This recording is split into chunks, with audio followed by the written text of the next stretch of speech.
tenemos que informarles de una importante operación de la Policía Nacional, en este caso contra el tráfico de drogas. Vea. Eso es, la Policía Nacional ha desmantelado una red de venta de droga que lo hacía en las llamadas tiendas grow shop. Son aquellas que venden material para el cultivo de cannabis. Hablamos ya con Rubén Nido, portavoz de la Policía Nacional. Rubén, muy buenos días. Hola, ¿qué tal? Muy buenos días, Bea. Cuéntanos cómo ha sido, cuál fue el primer indicio que destapó toda esta red de tráfico de drogas. Pues se trata de una investigación que se comenzó allá por el mes de marzo. Nos llegaron varias informaciones de que en uno de estos establecimientos, como bien decías, donde se especializan en vender todo tipo de semillas, pero siempre con fines industriales, aceites, todo derivado del cannabis, estarían vendiendo a sus clientes pues marihuana y hachís, algo que está totalmente prohibido. Mis compañeros del grupo de menudeo iniciaron esta investigación y en esta primera fase ya comprobaron que en este establecimiento de Las Fuentes efectivamente estaban vendiendo sustancias estupefacientes a sus clientes. Y digamos que saltó todavía más allá al comercio online con la llegada de un paquete procedente de República Checa.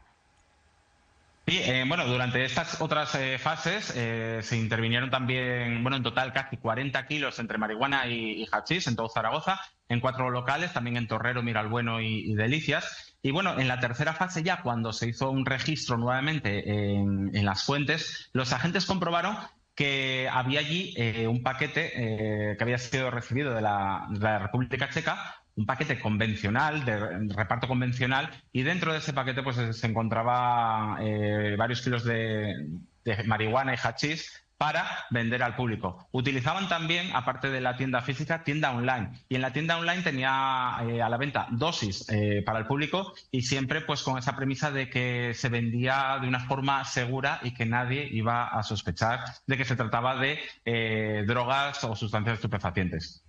Ellos se amparaban en que trabajaban bajo la ley, que ellos vendían bajo la normativa del cáñamo industrial, algo que no es así, Rubén, porque además el Tribunal Supremo en esto es muy tajante. Sí, efectivamente, Bea, porque estamos hablando de que estas personas se escudan en eso, en decir que como tiene un bajo porcentaje en HDTC, pues lo pueden vender. Y esta sentencia del Tribunal Supremo, que es reciente, efectivamente lo que dice es que ninguna sustancia derivada del cannabis, ya sea cogollos o hachís, independientemente del porcentaje de su THC, no se puede vender porque están en el convenio y está en la lista de drogas del convenio como sustancias estupefacientes, con lo cual engañaban a sus clientes como que era un producto legal y que se podía vender nada más lejos de la realidad. Pues muchas gracias, Rubén Nido, esta mañana por contarnos esta nueva detención y buenos días. Muchas gracias a vosotros, muy buenos días. Un detenido ha salido de esta gran operación que está con un delito contra la salud pública, ni más ni menos. Gracias, Beatriz. Bueno, pues claramente tenía esa vocación fraudulenta porque él mismo en su publicidad decía nadie sabrá lo que hay dentro de esos paquetes. Enseguida analizamos esta cuestión, hablamos de ella, pero es que además el Ministerio de Sanidad acaba de ampliar el listado de nuevas drogas para adecuarse a la situación del mercado ilegal. Vamos a saludar a Ana Ferrer, es presidenta de la Fundación Española de Toxicología Clínica. Ana, buenos días. Hola, buenos días. En primer lugar, le pediría que nos explicase de qué estamos hablando cuando nos referimos a estas nuevas drogas que tengo entendido que también se denominan drogas de diseño.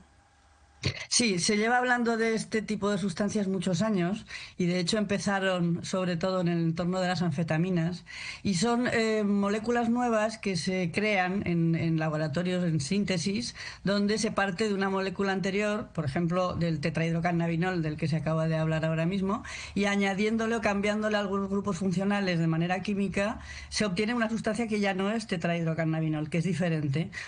Hablamos, por ejemplo, de los cannabinoides de síntesis, algunos de los cuales ya ni siquiera comparten propiedades moleculares con el original, sino que son distintas pero tienen el mismo tipo de efecto. Como digo, esto se ha producido en todos los grupos de estupefacientes. Las anfetaminas, donde está, por ejemplo, el MDMA, la metilendioximetanfetamina, que ya está considerada como ilegal, pero el problema de estas sustancias es que hasta que no se evalúan se detectan en primer lugar, se evalúa su toxicidad y se incluyen en la lista de estupefacientes, están en una situación que podríamos decir alegal, o sea, no son ilegales hasta que se declara que lo son. Y quienes declaran que lo son, pues son organismos internacionales y nacionales. En este caso le quiero preguntar ya no por esas nuevas drogas, sino por drogas conocidas, fármacos de uso legal, y por este reto viral que estamos viendo publicado en prensa, en el que se invita a los participantes a consumir aquel fármaco, aquel medicamento más potente que encuentran en su botiquín, y luego el que esté más tiempo hospitalizado gana. Entiendo que la valoración de este reto no puede ser en ningún caso positiva, Ana. Es extremadamente peligroso porque afortunadamente normalmente este tipo de población juvenil no tiene una correcta información sobre la toxicidad real de las distintas sustancias. Claro, cuando hablábamos de drogas, de nuevas sustancias psicoactivas, estábamos hablando concretamente de algo cuyo efecto es sobre el sistema nervioso central, normalmente.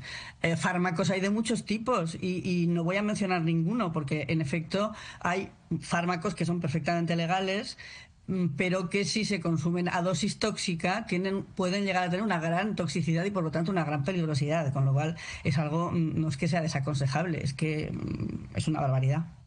Pues Ana Ferrer, presidenta de la Fundación Española de Toxicología Clínica, gracias por habernos ayudado a entender, en primer lugar, cuál es ese trabajo de identificar, de poner nombre y, sobre todo, de saber la composición de las nuevas drogas y, de nuevo, lanzar un mensaje de alerta, ¿no? Por favor, que no se hagan estas prácticas virales que tienen un gran riesgo para la salud. Gracias. Absolutamente. Gracias a vosotros. Adiós, buenos días. Bueno, pues tenemos aquí dos situaciones distintas sobre la mesa, drogas ya muy conocidas, hachís, marihuana, que se vendían de forma fraudulenta, pero luego esta irrupción de las drogas de diseño, nos decía la toxicóloga, no es nada nuevo, pero sí es algo muy peligroso. Jorge. Pues por un lado la sorpresa, ¿no?, de que hubiera en tiendas convencionales, en el comercio convencional, se pudiera estar vendiendo marihuana o hachís, ¿no? Y la verdad es que ahí no queda otra, que la ley es bien clara, las sentencias, como ha dicho Rubén Nido de la Policía Nacional, la sentencia del Supremo, y no cabe, ¿no? Es una droga ilegal y no cabe su venta, y además todos deben ser conscientes del carácter adictivo y los problemas psicológicos y psiquiátricos que se derivan del consumo de la marihuana, ¿no? Por otro lado, tenemos la ampliación, ¿no?, el estar vigilantes ante estas sustancias psicoadictivas, y yo creo que el foco lo tenemos puesto en lo que está ocurriendo en Estados Unidos, ¿no?, con el fentanilo, un medicamento que se ha convertido en una verdadera pandemia de adicción en Estados Unidos. Parece que eso es impensable que llegue a ocurrir en España o en Europa, porque tenemos unos sistemas sanitarios muy diferentes, pero sin duda hay que estar vigilante, ¿no?, a este tipo de sustancias que pueden ser adictivas. Y de hecho ese catálogo, nos contaba Ana Ferrer, toxicóloga, que se amplía año tras año, que hay una constante vigilancia también en los hospitales.